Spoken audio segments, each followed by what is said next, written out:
नमस्कार दोस्तों, स्वागत है आप सभी का हमारे YouTube चैनल योद्धा IAS पर। मेरा नाम है जितेंद्र और मैं लेकर आया हूं आपके लिए आज का द हिंदू अखबार का विश्लेषण। आज दिन है बुधवार और डेट है सितंबर 20, 2023। तो बिना ज़्यादा देरी करे शुरू करते हैं अपना आज का द हिंदू अखबार का विश्लेषण। पहली खबर जो हम कवर करने जा रहे हैं तो government introduces women's quota bill in Lok Sabha, prime minister calls for a consensus. ये हमारा सेक्शन GS2 के अंदर से होने जा रहा है। इसके बाद India denies any role in Nijjar's killing in Canada. ये GS2 और GS3 के अंदर से होने जा रहा है। 3 Hoysala temples declared world heritage sites. ये हमारा GS1 के अंदर से होने जा रहा है।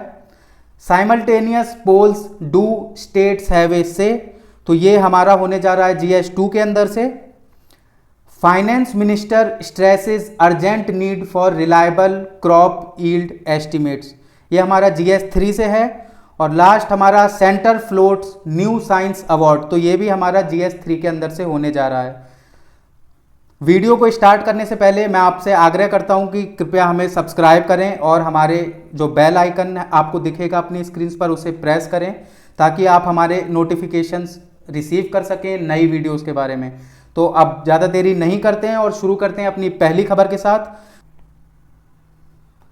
Government introduces women's quota bill in Lok Sabha, prime minister calls for a consensus. क्या न्यूज़ है? तो आप न्यूज़ की हेडलाइन से ही समझ गए होंगे कि जो महिलाएं हैं भारत के अंदर, उन्हें अभी तक जो लोकसभा के चुनाव होते हैं, साथ ही साथ जो राज्य की विधानसभा के चुनाव होते हैं, उनके अंदर अभी तक कोई ऐसा प्रावधान नहीं था जिसके तहत जो महिलाएं हैं भारत की, उन्हें रिजर्वेशन दिया जा सके उस असेंबली की सीट के अंदर। लेकिन अब हमें देखने को मिला है कि अभी जो स्पेशल सेशन बुलाया गया है पार्लियामेंट का, उस सेशन के अंदर 120वां अमेंडमेंट बिल लाकर सरकार ऐसा कुछ करने जा रही है जिससे 1/3 सीट जो हैं वो महिलाओं के लिए आरक्षित रहेंगी। किसी भी लोकसभा या राज्य के विधानसभा के अंदर जो भी चुनाव होंगे उसके अंदर जो सीट है 1/3 सीट महिलाओं के लिए रिजर्व होगी। तो आप समझ सकते हैं इससे कि 100 सीटें अगर मान लीजिए हैं कहीं पर भी, तो 33 सीटें महिलाओं के लिए रिजर्व होंगी यहाँ पर। अब आप लगा सकते हैं कि 545 सीटों में लोकसभा की कितनी विमेन की सीटें होंगी, तो 1/3 जो भी होगा 545 का, तो हमें क्या देखने को मिलेगा कि 181 सीटें करीबन अब महिलाओं के लिए रखी गई हैं। 181 सीटें हो जाएंगी। अभी तक जितनी महिलाएं हैं हमारी लोकसभा के अंदर, तो उनकी संख्या 82 है। अब ये जब बिल पास हो जाएगा तो उनकी संख्या 181 तक पहुंच जाएगी। आप देख सकते हैं ये इस बिल के आ जाने के बाद से हमें देखने को मिलेगा। अब आगे चलते हैं तो देख लेते हैं विमेन्स रिजर्वेशन बिल के बारे में। अब आगे चलते हैं तो देख लेते हैं विमेन्स रिजर्वेशन बिल के बारे में। तो क्या है ये? तो ये एक बिल है जो 1/3 सीटें देने की गारंटी देता है महिलाओं को लोकसभा और स्टेट असेंबली, जो कि राज्य की हमारी विधानसभा होती है, उसके अंदर। अब ये क्यों लाया गया है? तो आपको याद रखना है कि ये एक बहुत लॉन्ग पेंडिंग रिक्वेस्ट है। ये बहुत पुरानी एक रिक्वेस्ट पेंडिंग पड़ी हुई है पार्लियामेंट के अंदर, और ये मांग बहुत पहले से उठाई जा रही है कि जैसे पंचायती राज स्ट्रक्चर के अंदर 1/3 सीटें महिलाओं के लिए रिजर्व की गई हैं, उसी प्रकार जो लोकसभा है और साथ ही साथ जो विधानसभा हैं राज्यों के अंदर, उनके अंदर भी 1/3 सीटें कम से कम गारंटी रिजर्व की जाएं महिलाओं के लिए। अब यहाँ देख लेते हैं कि और कोई चुनाव ऐसे भारत में होते हैं क्या कि जहाँ पर महिलाओं को रिजर्वेशन दिया गया है सीट्स के अंदर? तो हाँ, आपको याद रखना है कि होता है ऐसा। और ये किस में हमें देखने को मिलता है? तो जो लोकल बॉडीज़ के इलेक्शन होते हैं, जैसे कि पंचायत के जो इलेक्शन होते हैं या म्यूनसिपालिटी के जो इलेक्शन होते हैं, उनके अंदर 1/3 सीटें महिलाओं के लिए रिजर्व रखी गई हैं। और ये जो संशोधन है, ये जो पंचायती राज का स्ट्रक्चर लाया गया है भारत के अंदर, ये 73rd और 74th अमेंडमेंट एक्ट के थ्रू लाया गया है 1992 के अंदर। तो आपको याद रखना है कि जो लोकल बॉडी के इलेक्शन होते हैं, लोकल इलेक्शन जैसे पंचायत के इलेक्शन या म्यूनसिपालिटी के इलेक्शन होते हैं, जो इनके अंदर हमें ऑलरेडी देखने को मिलता है कि 1/3 जो सीटें हैं वो महिलाओं के लिए आरक्षित रखी जाती हैं। और ये संविधान के अंदर संशोधन से लाया गया था, आपको याद रखना है 73वां और 74वां संवैधानिक संशोधन किया गया था 1992 के अंदर। अब हम एक चीज और देख लेते हैं। कुछ लोग सोच रहे होंगे कि अब अगर ये पास हो जाता है पार्लियामेंट के अंदर से, तो क्या जो 2024 के होने वाले इलेक्शन हैं वहां पर हमें इस बिल का जो प्रावधान है 1/3 सीटों का वो देखने को मिलेगा। अब मान लीजिए कि अगर ये पास हो जाता है अभी बिल ये पार्लियामेंट के अंदर, तो क्या हमें 2024 के लोकसभा इलेक्शन के अंदर इसे देखने को मिलेगा जो इसके प्रावधान हैं? तो ऐसा नहीं है। क्यों नहीं है?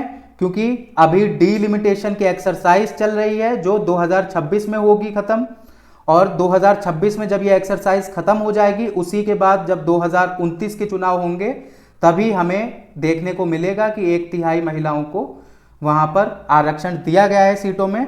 लेकिन अभी जो 2024 के चुनाव होने वाले हैं इसमें हमें ऐसा नहीं देखने को मिलेगा। ये था पहली खबर से। India denies any role in Nijjar's killing in Canada. क्या न्यूज है तो मैं आपको समझा देता हूं। तो जिसकी ये बात हो रही है, ये नाम है, आपको याद रखना, निज्जर ये नाम है। तो ये क्या है? ये एक खालिस्तानी है, खालिस्तानी मूवमेंट को सपोर्ट करता है ये। इसकी कनाडा के अंदर, कनाडा में ये रहता था और इसकी हत्या कर दी गई। ये इसकी हत्या कर दी गई।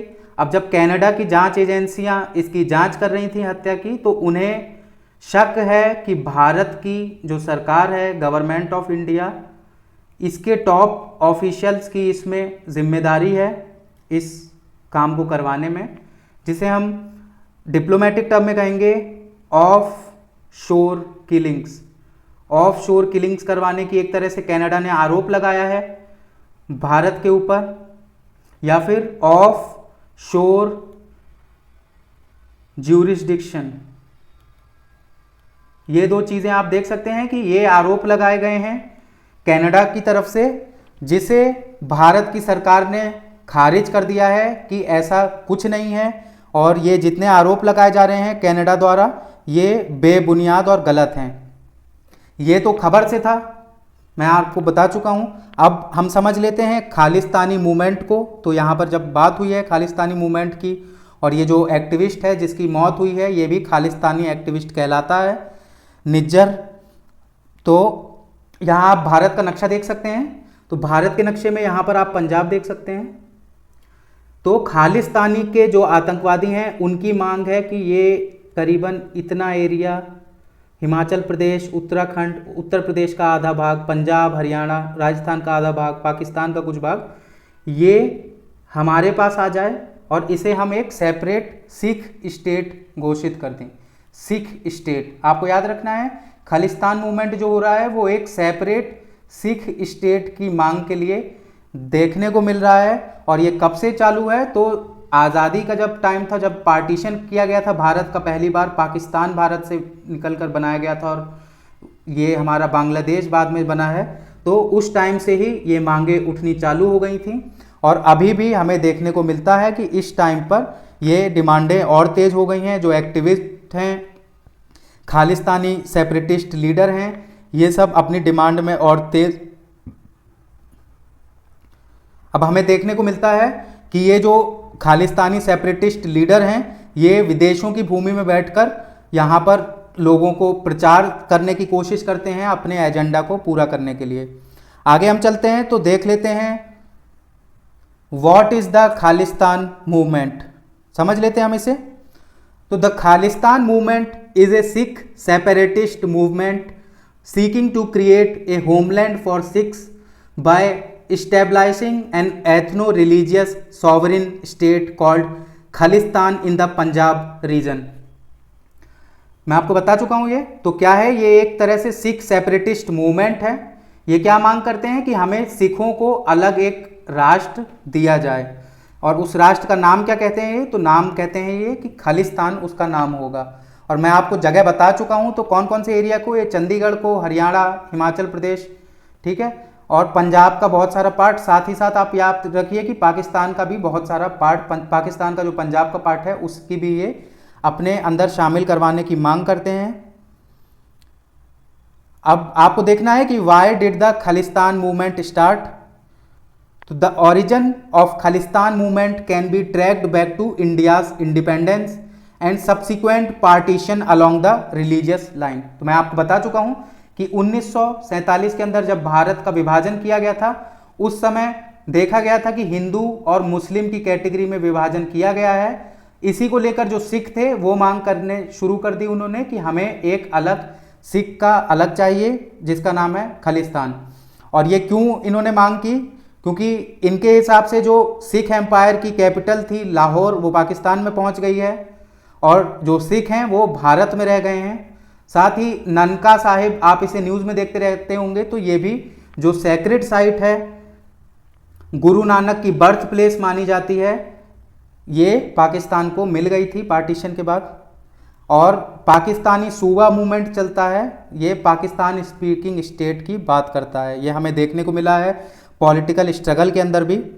आगे हम देखते हैं how is the Khalistani movement progressing. तो मैं आपको बता चुका हूं कि ये भारत के बाहर बहुत तेज़ है, भारत में इसकी तेज़ी बहुत कम है। भारत में बहुत कम लोग इससे इन्फ्लुएंस्ड हैं, लेकिन जब बाहर देशों की बात करते हैं जैसे कि यूके, कनाडा, पाकिस्तान, ऑस्ट्रेलिया, तो यहाँ पर हमें देखने को मिलता है कि यहाँ की सरकारें भी इन्हें रोकती नहीं है खालिस्तानियों को प्रोटेस्ट करने से भारत के खिलाफ। तो ये आपको देखना होगा कि रिसेंट ईयर में इसमें सर्ज आ गया है। तो हमारी ये सिक्योरिटी सिचुएशन है जो भारत की, उसके मुद्दे पर बहुत अहम रोल प्ले करता है ये। तो अब आपको एक और चीज़ देखना है कि जो बाहर कम्युनिटीज़ चली गई हैं सिख की, वो इस मूवमेंट को बहुत सपोर्ट करती हैं और वो चाहती हैं कि इसे हम फैला दें, जो आज का भारत में पंजाब है उसके अंदर भी। आगे हम चलते हैं, तो ये 3 Hoysala temples declared world heritage sites. क्या न्यूज़ है, आप न्यूज़ से ही समझ चुके होंगे कि होयसाला पीरियड का 3 टेम्पल्स जो हैं, जो कि कहाँ कहाँ स्थित हैं, बेलूर में, हलबेद में, तो इन्हें क्या किया गया है, इन्हें वर्ल्ड हेरिटेज साइट का दर्जा मिल गया है। आपको याद रखना है ये चीज़, क्या क्या नाम है इनके। तो चेन्ना केशवा टेम्पल, ये बेलूर में स्थित है। ये आप जो फोटो में देख रहे हैं ये इसी टेम्पल की फोटो है। चेन्ना केशवा टेम्पल ये बेलूर में स्थित है। इसके बाद होयसालेश्वर टेम्पल ये हलबेद में स्थित है। ये दोनों हसन डिस्ट्रिक्ट के अंदर पाए जाते हैं। अब हम थोड़ा समझ लेते हैं अपने एग्जाम पॉइंट ऑफ व्यू से। आप इतना समझ चुके होंगे कि इन्हें वर्ल्ड हेरिटेज साइट्स में ऐड कर लिया गया है। आगे हम पूरा कवर कर लेते हैं। यह आप देख सकते हैं, ये होयसाला स्टाइल का टेम्पल है। इसकी आर्किटेक्चर आपको देखना है कि ये आर्किटेक्चर कैसा है। ये रेज्ड फ्रॉम ग्राउंड है। आप यहाँ से देख सकते हैं कि स्टेप्स बनी हुई हैं, सीढ़ियाँ बनी हुई हैं ऊपर चढ़ने के लिए, फिर और सीढ़ियाँ बनी हुई हैं। इसके ऊपर ये स्ट्रक्चर बनाया गया है। यहाँ पर पाथवे रखा गया है, आप देख सकते हैं, और स्टोन कार्विंग्स की गई हैं। किसके लिए, रामायण के एपिसोड बताता है ये। इनका जो स्ट्रक्चर है होयसाला का महाभारत की बात करता है, और कृष्ण के बहुत सारे स्टैचूज को ये दिखाता है। गीता की बहुत सारी स्टैचू की ये बात करता है। आइकन के थ्रू दिखाता है, कार्विंग्स के थ्रू दिखाता है। स्टोन की कार्विंग, पत्थर की जो काम है आप देख सकते हैं यहाँ पर अपनी स्क्रीन पे। आगे हम चलते हैं, तो शुरू करते हैं इसे अपने। What is UNESCO's world heritage site. क्या क्या है यूनेस्को की वर्ल्ड हेरिटेज साइट, आखिर है क्या, तो हम समझ लेते हैं। A UNESCO's world heritage site is a landmark or area with local protection by an international convention. ठीक है, किसका कन्वेंशन है ये, यूनेस्को का कन्वेंशन है। तो ये एक तरह से लीगल प्रोटेक्शन प्रोवाइड करवाता है ऐसी जगहों को जो कल्चरल, हिस्टोरिकल, साइंटिफिक या अदर सिग्निफिकेंस रखती हैं किसी भी देश के अंदर। एग्जाम्पल आप बहुत सारे जानते हैं, ताजमहल है, ग्रैंड कैनियन है यूएसए का, गैलापैगोस आइलैंड हैं इक्वाडोर के, पिरामिड्स हैं इजिप्ट के, ग्रेट बैरियर रीफ ऑस्ट्रेलिया की। तो ये सब इसके एग्जाम्पल्स हैं। अब आप समझ लीजिए कि इन्हें क्यों डेजिग्नेट किया जाता है, हम करते क्यों हैं डेजिग्नेट, कि यूनेस्को की वर्ल्ड हेरिटेज साइट को हम डेजिग्नेट क्यों करते हैं, ताकि जो भी मॉन्यूमेंट है उसे प्रोटेक्ट किया जा सके और उसे कंजर्व करके रखा जा सके। ये कुछ भी हो सकते हैं, जैसे एंशियंट रूइंस हो सकते हैं, ऐतिहासिक एकदम बहुत पुराने हिस्टोरिकल स्ट्रक्चर, ऐतिहासिक स्ट्रक्चर हमारी बिल्डिंग्स हो सकती हैं, शहर हो सकते हैं जैसे जयपुर, डेजर्ट हो सकते हैं, फॉरेस्ट हो सकते हैं, आइलैंड हो सकते हैं, लेक हो सकती है, मॉन्यूमेंट्स हो सकते हैं, माउंटेन हो सकते हैं, और कोई ऐसा खाली एरिया भी हो सकता है। तो इन सब चीज़ों को बचाने के लिए, कंजर्व करने के लिए, ताकि आगे वाली जनरेशन भी इन्हें देख सकें, इसके लिए हम इन्हें बचाते हैं। और ये बचाना संभव कैसे हो पाता है, तो यूनेस्को की वर्ल्ड हेरिटेज साइट के अंदर जब इंक्लूड हो जाता है तो उसका जो प्रोटेक्शन एरिया होता है वो बढ़ जाता है, लीगल प्रोटेक्शन उसे मिलने लगता है। आप देख चुके हैं ये। आगे हम चलते हैं। तो how are UNESCO world heritage sites chosen, चुना कैसे जाता है इन्हें, तो मैं आपको स्टेप्स बता देता हूँ। ये 9 स्टेप्स होते हैं। सबसे पहले क्या होता है कि कोई भी जो देश है, जैसे मान लेते हैं हम यहाँ इंडिया का एग्जाम्पल लेते हैं, इंडिया को एक फाइल बना के देनी पड़ेगी यूनेस्को को। जब इंडिया, और इस फाइल में क्या है, किस चीज़ की फाइल है, ये टेंटेनियस लिस्ट की फाइल है कि हम इंडिया किस किस जगह को चाहता है कि वो यूनेस्को का पार्ट हो। टेंटेटिव लिस्ट बना के भेजी जाती है, इसमें सब कुछ इंक्लूड किया जाता है कि क्यों ये सिग्निफिकेंट है। इसके बाद इस जो टेंटेटिव लिस्ट होती है इसे यूनेस्को के पास भेजा जाता है, यूनेस्को इसे पढ़ती है, इस पर रिसर्च करती है, फिर यूनेस्को क्या करती है, अप्रूव या डिनाई करती है। ठीक है, तो यूनेस्को ने क्या किया है, होयसाला टेम्पल्स को अप्रूव कर दिया है। ठीक है, ये यहाँ पर यूनेस्को की फंक्शनिंग हमने थोड़ी सी देख ली। आगे हम चलते हैं। तो अब होयसाला एम्पायर के बारे में हम थोड़ा समझ लें। तो कौन थे होयसाला, तो आपको याद रखना है कि 10वीं से 14वीं सदी के बीच भारत के अंदर कन्नड़ रीजन में, जहाँ कर्नाटक है मॉडर्न डे, जहाँ मॉडर्न डे कर्नाटक है तो उसे हम कन्नड़ रीजन कहते थे। तो वहाँ पर 10वीं से 14वीं सेंचुरी के बीच में होयसाला एम्पायर बनाया गया था। सबसे पहले इनकी जो राजधानी थी वो बेलूर के अंदर थी, लेकिन बाद में इसे हालेबीडु में शिफ्ट करा दिया गया था। आपको याद रखना है ये। अब टाइम पीरियड मैंने आपको बता दिया है कब का टाइम पीरियड है, 10 से 14वीं सदी का टाइम पीरियड है। अब यहाँ आप देख लें कि जो 1026 एडी से लेकर 1343 एडी तक होयसाला एम्पायर की जो टाइमलाइन है वो है 1026 से लेकर 1343 एडी तक। अब इसके आगे ये देखते हैं कि जब ये पहले क्या करते थे, ये चालुक्यन एम्पायर, जो चालुक्य एम्पायर था, वेस्टर्न चालुक्य एम्पायर, तो इन्हीं के अंदर काम करते थे ये। लेकिन 1192 में इन्हें पॉलिटिकल फ्रीडम मिल गया। किसके रीग में, तो वीरा बल्लाला टू। ठीक है, आपको याद रखना है ये चीज़। इसके रीग में इसे आज़ादी मिल गई और ये स्वतंत्र लीडिंग पावर बन गया साउथ इंडिया के अंदर 1192 में, 92 के अंदर। अब इसके अचीवमेंट्स क्या क्या रहे हैं होयसाला के आर्ट और कल्चर के अंदर, तो इलस्ट्रियस अचीवमेंट्स रहे हैं आर्ट में भी, आर्किटेक्चर में भी और कल्चर में भी, साथ ही लिटरेचर के अंदर भी। करीबन अभी भी हमें देखने को मिलता है कि 100 मंदिर अभी भी देख सकते हैं हम, इनके मौजूद हैं कर्नाटक के अंदर। इनमें सोप स्टोन जो होता है उसके अंदर कार्विंग की गई है, मैंने आपको बता दिया, नक्काशी का काम किया गया है।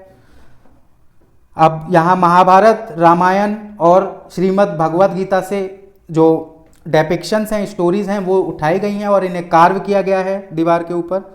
और लिटरेचर को भी होयसाला एनकरेज करते थे, कन्नड़ को और संस्कृत को। आपको ये चीज़ याद रखना है। आगे हम चलते हैं। तो ये साइमल्टेनियस इलेक्शन से एक हमारा टेक्स्ट एंड कंटेक्स्ट है सेक्शन, तो मैं आपको शुरू से बताता हूँ। यहाँ पर आ जाइए आप मेरे साथ, यहाँ से हम शुरू करते हैं। सबसे पहले क्या होता है कि जो केंद्र सरकार है, हमारी जो यूनियन गवर्नमेंट है, ये 2 सितंबर को एक कमेटी बिठाती है प्रेसिडेंट रामनाथ कोविंद के अंदर, जो कि भारत के फॉर्मर प्रेसिडेंट हैं। इससे पहले जैसे अभी द्रौपदी मुर्मू भारत की प्रेसिडेंट हैं, तो इनसे पहले हमारे रामनाथ कोविंद थे। तो आप देखकर समझ सकते हैं कि ये एक हाई लेवल कमेटी है। तो ये एक हाई लेवल कमेटी बनाई जाती है केंद्र सरकार द्वारा सितंबर 2 को। इसके बाद क्या किया जाता है, इस कमेटी के अंदर से जो इसे एक काम दिया जाता है कि इसे एक लिस्ट है जिसके अंदर सब कुछ लिखा है कि साइमल्टेनियस इलेक्शन का क्या फ़ायदा है, क्या नुकसान है और क्या क्या हमें करना पड़ेगा इसे लागू करने के लिए। संविधान के अंदर हमें क्या क्या प्रावधान करने पड़ेंगे, चेंजेस करने पड़ेंगे, अमेंडमेंट लाने पड़ेंगे, ये सब इसके अंदर लिखा हुआ है। तो ये जो 8 मेंबर की कमेटी बनी है ये इसे रिव्यू करेगी, पढ़ेगी और अपना फैसला देगी कि क्या इसे अप्रूव करना चाहिए या अभी अप्रूव नहीं करना चाहिए। ये तो ये अभी की न्यूज़ है। अब हम समझ लेते हैं, पहले पैराग्राफ में आप मेरे साथ आ जाइए। Which articles deal with the process of amendment. तो अमेंडमेंट का मैं आपको तरीका बता देता हूँ बहुत सिंपल टर्म्स में, भारत के अंदर कैसे अमेंडमेंट संशोधन भारत के अंदर कैसे किए जाते हैं, तो मैं आपको बता देता हूँ। यहाँ पर आप मेरे साथ आ जाइए। सबसे पहले आप एक चीज़ देखिए कि आर्टिकल दिया गया है एक 368। इसके अंदर 2 तरह के संशोधन, जिसे हम हिंदी में कहते हैं, इंग्लिश में कहेंगे अमेंडमेंट, 2 तरह के संशोधनों की बात है।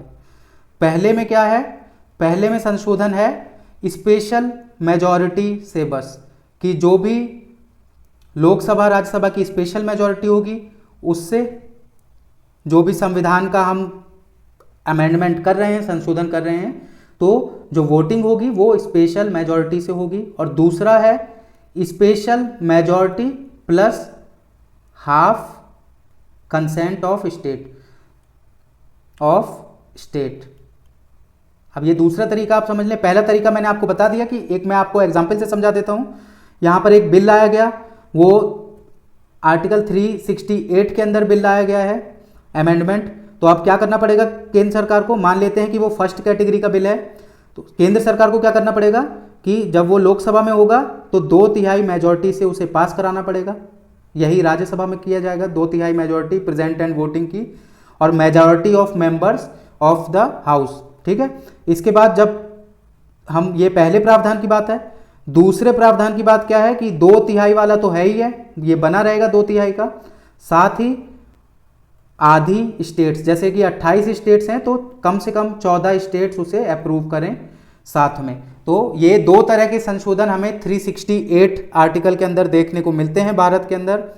इसके अलावा कोई भी अगर संशोधन किया जाता है तो वो संशोधन,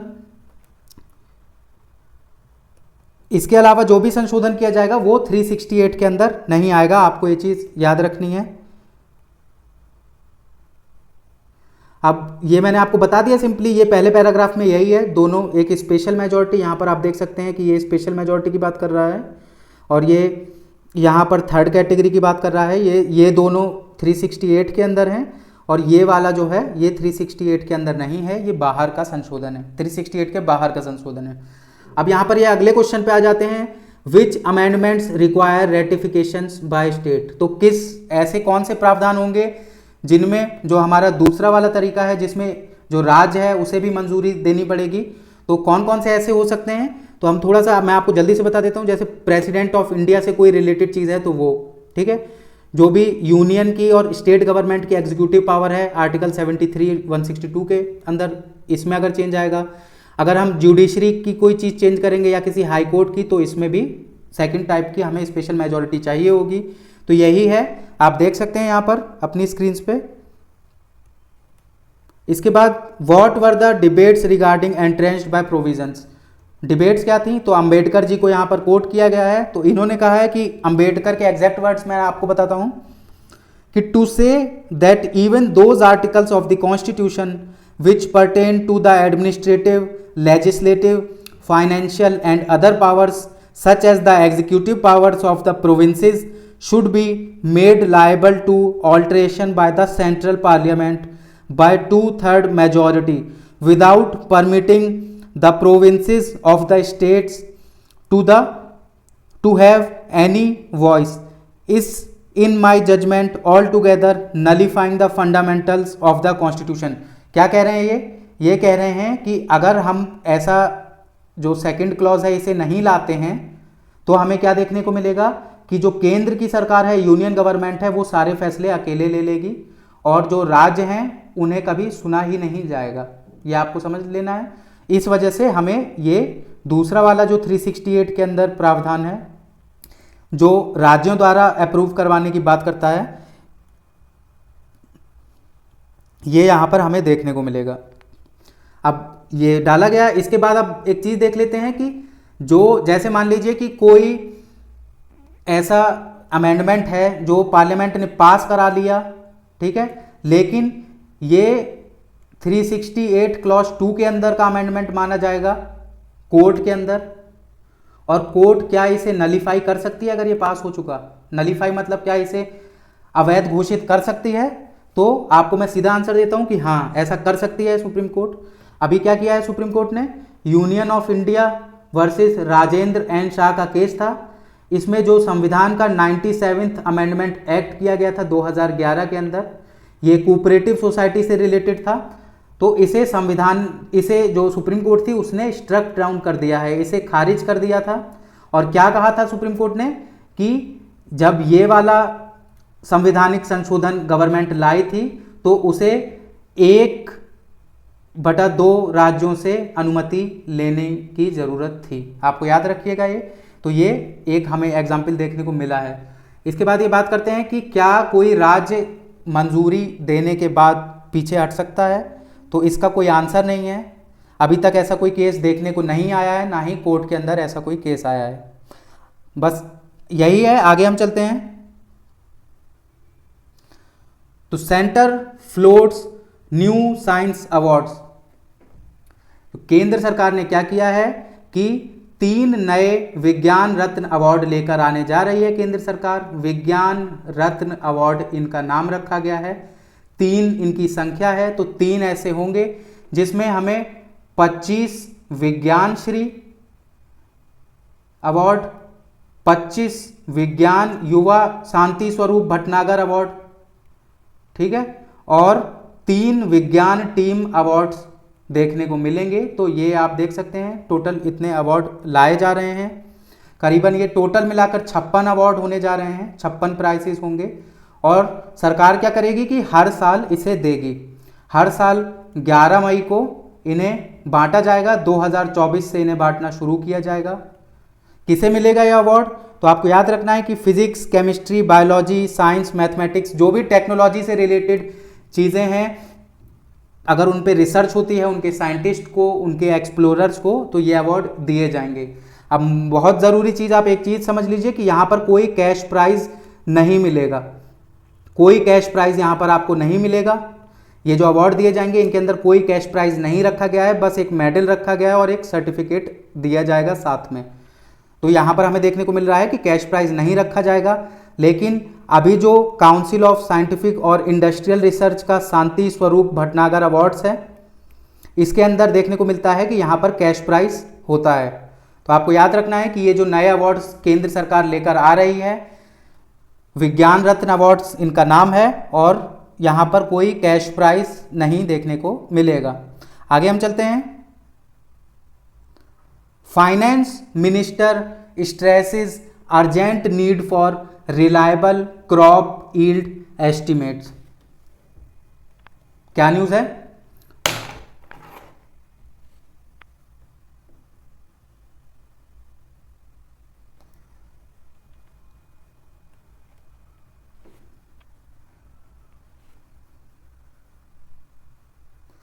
finance minister stresses urgent need for reliable crop yield estimates. क्या न्यूज़ है तो मैं आपको बता देता हूँ। तो ये जो भारत की फाइनेंस मिनिस्टर हैं मिस निर्मला सीतारमन, इनका कहना है कि भारत के अंदर क्रॉप यील्ड, जिसे हम हिंदी में कहेंगे पैदावार जो होती है, तो हमें टेक्नोलॉजी का यूज़ करके जो क्रॉप यील्ड है इसका रियल टाइम डाटा चाहिए होगा, कि हमें रियल टाइम पे पता रहे कि भारत के अंदर कितनी पैदावार होने जा रही है टोटल। ये फाइनेंस मिनिस्टर का कहना है। क्यों कह रही हैं तो मैं आपको बता देता हूँ। ये तो इसरो के साथ मिलकर Indian council of agriculture research, ये 2 संस्थाएं हैं भारत की, इन दोनों ने मिलकर एक टेक्नोलॉजी बनाई है इस टेक्नोलॉजी के अंदर क्या होने जा रहा है कि ये रियल टाइम हमें बता सकती है कि भारत के अंदर कितनी पैदावार, कितनी किस क्रॉप की पैदावार कितनी होने जा रही है। जैसे गेहूं की, तो ये हमें बता सकता है एग्जैक्टली कि गेहूं की फसल कितनी होने जा रही है भारत के अंदर। ऐसे ही राइस की, तो ये फाइनेंस मिनिस्टर कह रही हैं कि हमें और भी जगह जैसे कि पल्सेस हैं, ऑयल सीड हैं, इनके अंदर भी इस टेक्नोलॉजी का इस्तेमाल करना चाहिए। ये बेसिकली ये न्यूज़ से था, तो आप समझ लेते हैं यहाँ पर हम ये जो नई टेक्नोलॉजी आई है इसके बारे में। तो यस टेकपुट इसका नाम है, याद रखिएगा, यस टेकपुट real time yield estimation system. ठीक है, यील्ड का मतलब मैंने आपको बता दिया। यील्ड का मतलब आप मतलब मत समझिए, आप एग्जाम्पल से समझ लीजिए, आपको समझ में जाएगा। ये गेहूं की फली है, इस गेहूं की फली में मान लीजिए कि 14 दाने हैं, 14 दाने इसकी। अब यहाँ पर एक दूसरी फली है, इसमें 18 दाने हैं, तो ये 14 इसकी यील्ड है और यहाँ इसकी यील्ड क्या है, 18। याद रखना, आपको यील्ड समझ गए होंगे आप क्या होता है। तो yes technology is a new automated real time yield estimation system that has been put in place for wheat and rice crop. आपको याद रखना है कि भारत के अंदर इसे, अब जो खारिफ की बुआई हुई है इस बार, इस खारिफ की, तो व्हीट जो गेहूं है और चावल, इन दोनों के अंदर इसे, इस टेक्नोलॉजी का यूज़ किया जा रहा है। किसके द्वारा बनाई गई है तो मैं आपको बता चुका हूं कि इसरो और Indian council of agriculture research ने मिलकर इसे बनाया है। एम क्या है आपको बता चुका हूं कि यील्ड पता लगाएगी सारी चीज़ों का। अब कैसे ये फंक्शन करती है, तो ये सेंसर्स का यूज़ करती है और डाटा प्रोसेसिंग मॉड्यूल्स का यूज़ करती है अपनी फंक्शनिंग में, डाटा बताने में। फोटो इलेक्ट्रिक सेंसर्स जो होते हैं, इनके 3 पेयर लगाए जाते हैं एलिवेटर में, जो कॉर्न कैरल हार्वेस्टर होता है उसके अंदर। इससे हमें पैदावार पता चल जाएगी। जो हार्वेस्टर होता है उसमें इसे लगाया जाएगा। ठीक है, अब यहाँ आप देख सकते हैं कि क्यों, इससे क्या फ़ायदा नुकसान होगा। तो आप ये चीज़ समझ लें कि क्या इससे फ़ायदा होगा भारत को, क्यों इसे ऐसा किया जा रहा है। तो देखने को क्या मिलता है कि भारत के अंदर जो बुआई होती है, फसल की बुआई होती है, केंद्र सरकार को नहीं पता होता है। केंद्र सरकार के पास कोई डाटा ज़्यादा नहीं होता है, exact data, real time data कि कितनी बुआई हो रही है, कितनी पैदावार। डाटा होता है, ऐसा नहीं है कि डाटा नहीं होता, लेकिन रियल टाइम डाटा नहीं होता है। रियल टाइम डाटा नहीं हो पाने के कारण जो अर्जेंट फैसले लेने पड़ते हैं केंद्र सरकार को, जैसे किसी भी सामान के निर्यात पे बैन लगाने का, किसी खाद्य पदार्थ के निर्यात पे बैन लगाने का, जैसे कि राइस के, नॉन बासमती राइस के अंदर एक्सपोर्ट लगाया गया है भारत के अंदर से, एक्सपोर्ट का बैन लगाया गया है भारत के अंदर से नॉन बासमती राइस के ऊपर।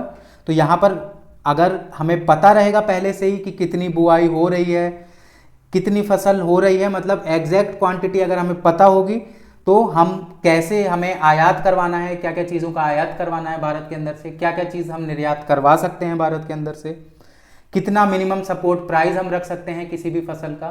तो ये सब फैसला लेने के लिए केंद्र सरकार के पास बहुत सारा डाटा सेट अवेलेबल होगा।